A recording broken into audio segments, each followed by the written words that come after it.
हमें ज्वाइन किया है पाकिस्तान के वजीर दाखिला राना सनाउल्लाह ने। राना साहब, बहुत बहुत शुक्रिया वक्त देने के लिए। राना साहब, आप भी आज मौजूद थे एपेक्स कमेटी की मीटिंग में। क्या फैसला हुआ है, कैसे दहशतगर्दी पर काबू पाया जाएगा, क्या कोई नया ऑपरेशन होगा? क्योंकि हुकूमत का यह मौकिफ रहा है कि इस वक्त जो दहशतगर्द हमले कर रहे हैं पाकिस्तान में, वो अफगानिस्तान की सरजमीन इस्तेमाल करते हुए कर रहे हैं, तो कैसे काबू पाएंगे? क्या कोई नया ऑपरेशन शुरू होने जा रहा है? देखें, इस सिलसिले में आर्मी चीफ ने और डीजी आईएसआई ने जो मीटिंग के शुरका थे पूरे हाउस को जो है वो इस बारे में बड़ी तफसील से जो है वो उन्होंने सारी बात सामने रखी और एतमाद में लिया। तो उनके मौक़िफ़ के मुताबिक उस किस्म के ऑपरेशन की जैसा ऑपरेशन पहले होता रहा है उसकी ज़रूरत नहीं है। उसकी वजह यह है कि इस वक्त जो दहशतगर्द हैं या टीटीपी है वो पाकिस्तान की सरजमीन के किसी जो है वो एक चप्पे के ऊपर भी, एक गली के ऊपर या एक मोहल्ले के ऊपर भी जो है वो अपना जो है वो कब्ज़ा या अपनी रिट नहीं रखती। ये उनके जो है वो मोबाइल यानी ग्रुप्स हैं जिसको वो तरतीब कहते हैं, और वो जो है वो इधर अपना कोशिश करते रहते हैं और किसी ना किसी जगह पे कोई ना कोई कार्रवाई करने में कामयाब हो जाते हैं। और अक्सर औक़ात लॉ इन्फोर्सिंग एजेंसी जो है वो उनसे जो है वो उनको यानी पकड़ के या उनके ख़िलाफ़ एक्शन करके जो है उनमें से बहुत सौ को हलाक भी किया है और बहुत सौ को जो है वो गिरफ़्तार भी किया है। तो इसलिए उस किस्म का ऑपरेशन जो है उसकी तो रिक्वायरमेंट नहीं है। बाकी जो आईबीओज़ जो इंटेलिजेंस बेस्ड ऑपरेशन होते हैं वो अब भी बड़े तसलसल के साथ और बड़ी कमिटमेंट के साथ जो है वो हो रहे हैं। उसमें मुसल्लह अफवाज के लोग, सिपाही और जवान शामिल हैं, रेंजर्स शामिल हैं, एफसी भी इस सिलसिले में अपना किरदार अदा कर रही है, और केपीके पुलिस जो है वो भी पूरी बहादुरी और जुर्रत के साथ जो है वो अपना फ़र्ज़ जो है वो अदा कर रही है।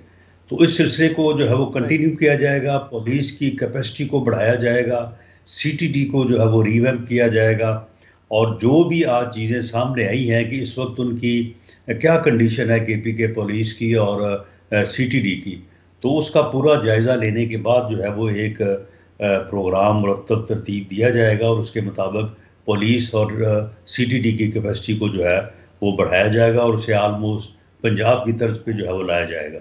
और राना साहब, कल आईजी केपीके ने बताया कि हमारे पास फुटेज है, वो फुटेज हमने भी देखी। मुबैना जो दहशतगर्द था, जो सुसाइडर था, वो आया, उसने बॉम्ब ब्लास्ट किया। क्या इसकी कोई मजीद तफसीलात मिल सकी हैं कि ताने बाने कहाँ से मिलते हैं, उसके सहूलतकार कौन थे?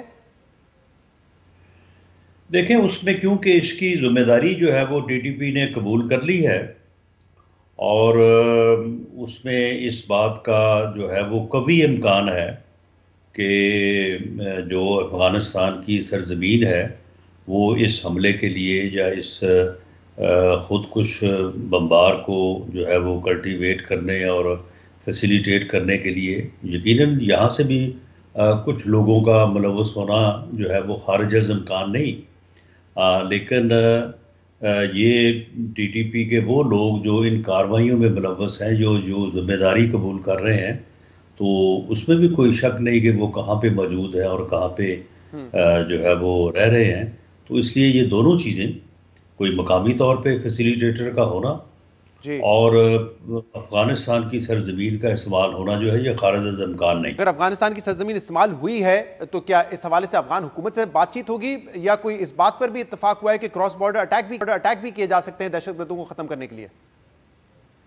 नहीं, क्रॉस बॉर्डर अटैक की तो खैर कोई बात नहीं हुई, लेकिन इस सिलसिले में कुछ हसास इंफॉर्मेशन जो है जिनको शायद ऑन एयर करना मुनासिब नहीं है, इस सिलसिले में हमारे जो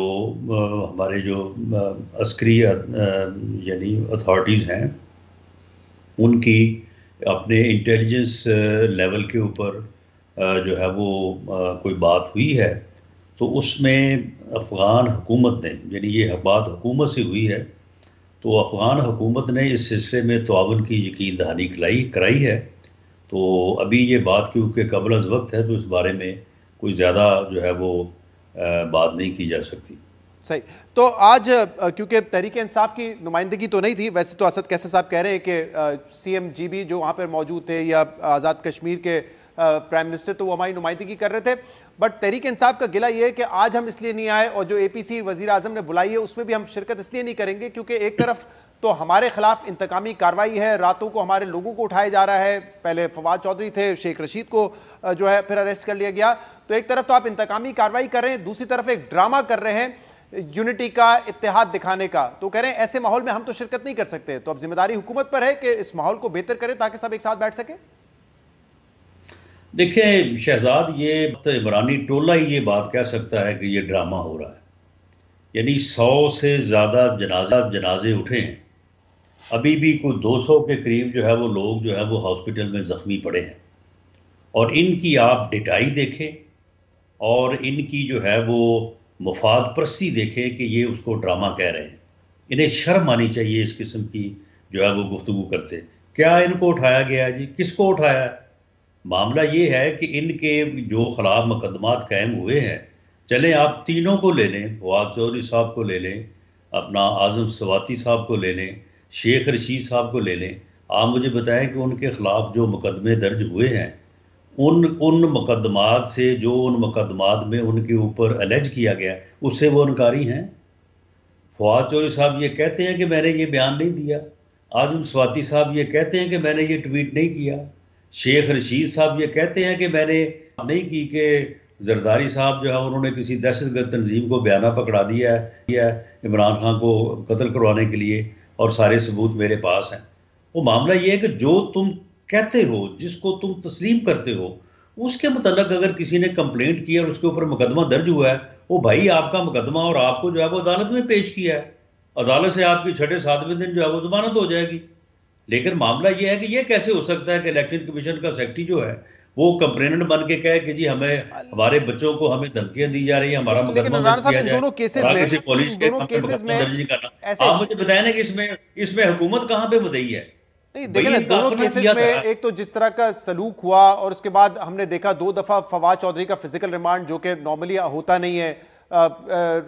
शेख रशीद साहब के केस में इस्लामाबाद हाई कोर्ट ने पहले ही कह दिया था कि आप समन नहीं कर सकते इनको, लेकिन फिर एफआईआर काट के उनको समन कर लिया। शहजाद इकबाल साहब, वो मैंने दिया है रिमांड, वो रिमांड अदालत ने दिया है, उसी अदालत ने दिया है जिसकी उसने 6 दिन बाद जमानत ली है। मामला जी, एक तरफ जब अदालतों से रिलीफ मिलता है तो फिर और बात होती है। अगर अदालतों से जो है वो दूसरी तरफ रिमांड मिल जाए या दूसरी तरफ मुकदमा खारिज होने की दरख्वास्त खारिज हो जाए, तो जनाब ये अपना जो है ये हुकूमत ने करवा दी है।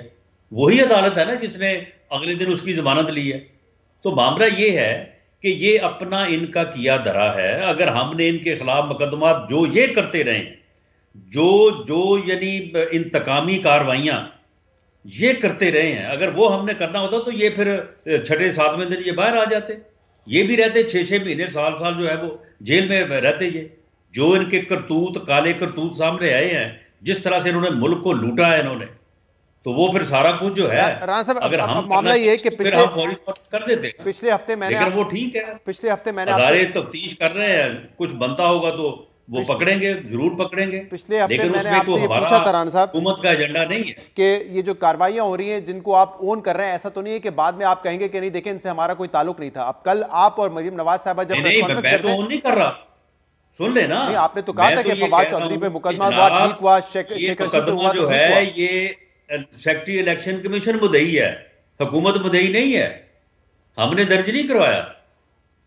मुकदमा, उन्होंने दर्ज करवाया। अगर किसी साबिक वजीर पर पुलिस जो है पुलिस उसके ऊपर मुंह पे कपड़ा डाल के लाती है, उसको हथकड़ी डाल के लाती है, उसको जब अपनी हिरासत में रखते हैं तभी मुंह पे कपड़ा होता है। ये कार्रवाई सेक्रेटरी इलेक्शन कमीशन तो नहीं कर सकता ना, ये पुलिस कर रही है। पुलिस में भी इतनी जरूरत नहीं हो सकती अनलेस एंड अनटिल कोई कहा है उसको। जिस पुलिस ने पेश किया है ये उनका अपना वर्जन था कि जी हमने वो उनकी हिफाजत के लिए जो है वो हम उनको वहां से जो है वो इस तरह से लेके गए हैं, जो कि मैं जाती तौर पे तस्लीम नहीं करता। मैं समझता हूँ ये गलत हुआ है। मैंने इसके ऊपर नाराजगी का इजहार किया और मैंने कहा कि इस बात की आप इंक्वायरी करें और अगर इसमें किसी का तजावुज़ है तो उसके खिलाफ कार्रवाई कीजिए।